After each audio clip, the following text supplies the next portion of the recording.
Welcome back to Shining with KimchiRednecks. I know it has been a minute. You know, life, stuff gets annoying. But I was thinking, we came across this, which shall, because they're not sponsoring us and we don't want them to block the video, shall remain nameless, but is a sweetened puffed corn cereal. And we was like, oh, it's in great big bag and it's on sale. We can do something with this, because pretty much every distilling channel I think I've ever seen has had some version of making alcohol from cereal.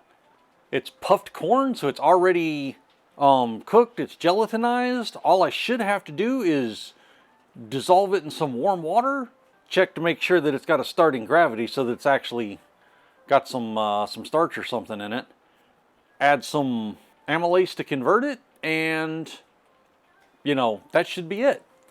Now, known negatives: processed cereal, it's got additives, it's got stabilizers for shelf life and all that.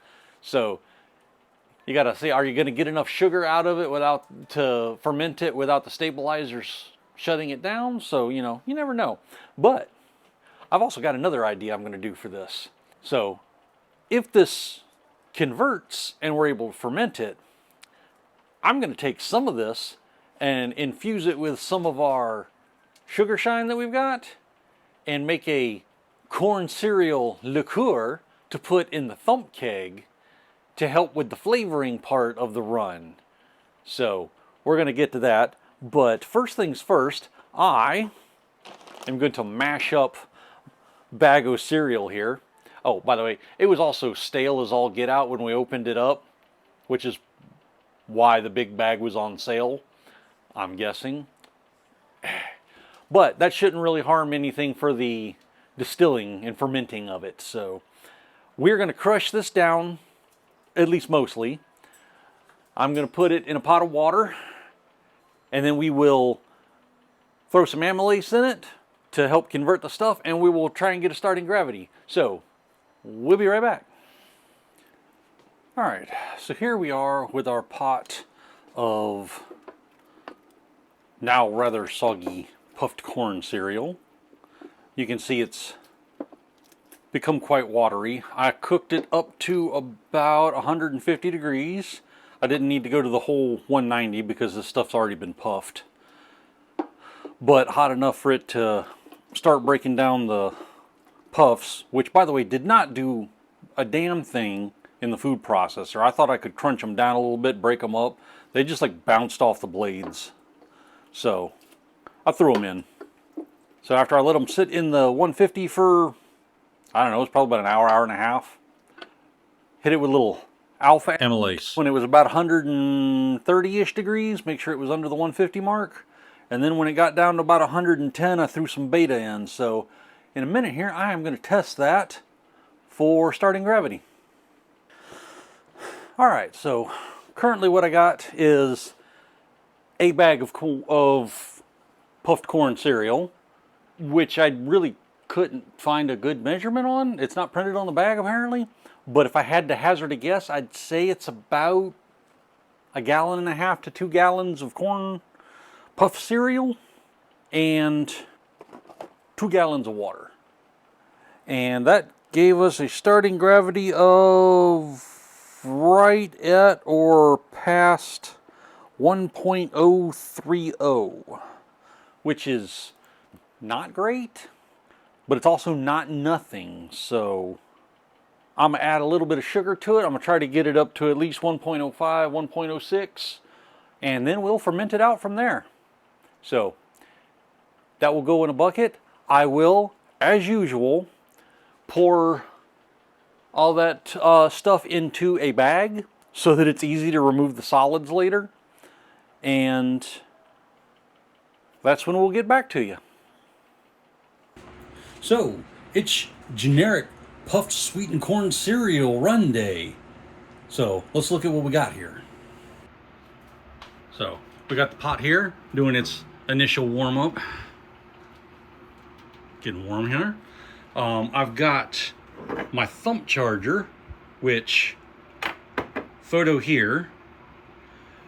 I put a bunch of the cereal in some 105 proof sugar shine. Now there's some little stuff at the bottom of that.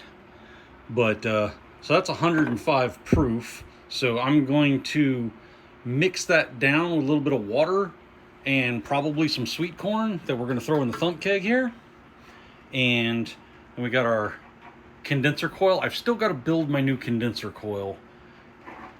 And there's our little bucket of water in the sink. So, everybody knows how this goes from here. As Bearded and Bored says, the liquor fairy will come through, and I will see y'all in a few seconds here with the results. All right, welcome to the after brewing check-in. So, this was a relatively small run. I think we only had 2.5 gallons of wash to run through. Ooh, that's still warm. So we wound up with just over a liter of 138 proof. Now, at the 138 proof, it smells clean. It doesn't have, you know, the rubbing alcohol aroma to it. It just smells, if anything, I'd say it smells almost like water. It just doesn't have any strong odor to it. For being nigh on 140 proof, there's a little heat on the back end, but it's smooth. It tastes vaguely of corn cereal, not super strong. Now, one thing we did do, oh, I put that in the sink already. I mentioned before is we had the infusion that we charged the keg with. The thump keg, yes.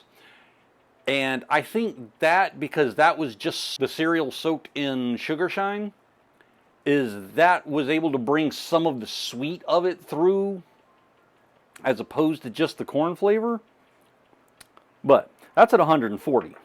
Now, with a little rough mental calculation, I've mixed this up so this should be roughly 100 proof. Still smells pretty clean. Still got the lid, it's got a little bit of that alcoholic smell to the back end of it, but not strong. It still smells pretty clean.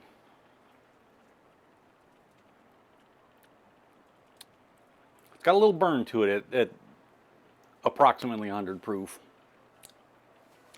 I'm not sure if trying to do it at 110 would be better, but it's still got a clean, light, vaguely corn taste. Honestly, this is the closest tasting to just regular corn liquor than anything I've ever made than actual just straight corn liquor. I'm not actually mad at it. I have to play around with it, figure out the exact proof that I want, but he's not bad. I'm thinking I might try and proof this down to about 110-ish. And then I might put some of the cereal back into it and infuse it back in to reinforce the flavor and bring a little extra sweet to it. Now, unfortunately, if I do that, once I put it in there, that sugar is going to screw up any hydrometer reading, so I won't be able to test it after that. But I think I can work with this. It's a relatively clean, neutral flavor. It's just what I've got it diluted down to has got a little burn to the back end of it. I'll figure out the exact percentage that I got to do, but I'll get it down to probably 110-ish. Test it, make sure I like it there. And then I might put a little extra cereal in there and infuse it. Yeah, I think I'll do that, and I'll check back in with you in a couple days. Because this shouldn't take too long to strip everything out of those puffs. Right. And a few days later has arrived. So, added enough water to bring this down to 110 proof. So I've got a little over a liter, about 1.25-ish. And then we threw a couple handfuls of our unbranded generic puff sweetened rice cereal. I'm totally not giving it a name because I'm not sponsored. And I don't want to get struck. Pop, pop, pop, pop, pop, pop, pop. Anyway, so as you can see, It's got a nice color that if I handed this to my doctor, he'd tell me to drink more water. So now I stopped the dilution at 110 because when I tried it at about the equivalent of 100 proof, it was oddly inflammatory in weird places and really watery in others, if that makes sense.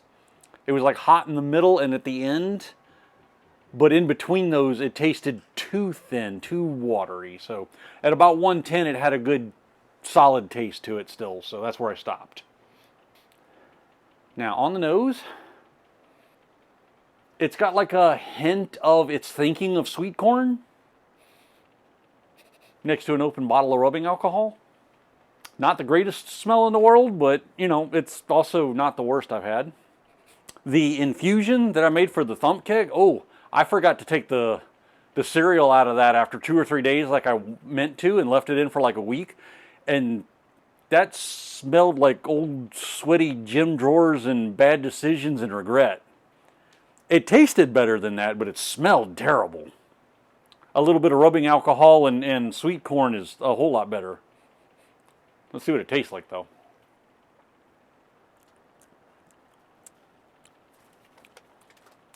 It is warm in a weird way. It's not super hot, but it's got like a low-level burn, but it sticks to everything. It's almost napalm-ish. It's almost like I can feel it on my teeth and my cheeks, as well as my tongue. It's not altogether unpleasant, though. It's like when you put on like some Tiger Balm or some Bengay or some like, you know, Biofreeze or something, you get that, well, not Biofreeze. Biofreeze feels cool, but you get that warm sensation like it's instigating something.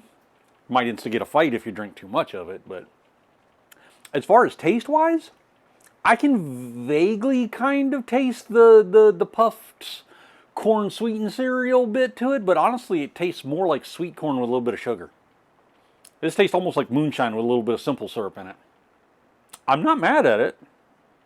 I'm gonna drink it. Like I'm not gonna drink it. Well, it's not bad. It's an interesting experiment at least. But yeah, it's not Melissa's cup of tea. She doesn't want to taste it. She tasted it at 110 straight and she was like, nope, I don't get it and I don't like it. She likes her sweeter stuff, her brandies and whatnot. But as far as can you ferment that from the grocery store and make something out of it? Yes, you can. A little bit of sugar helps, and a little bit of infusing for flavor helps. But I'll call it a success. Rock on. 2 thumbs up.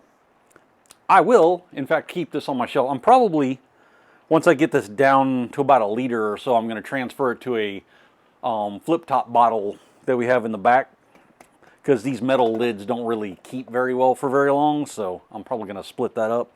But for the time being, it's good as is.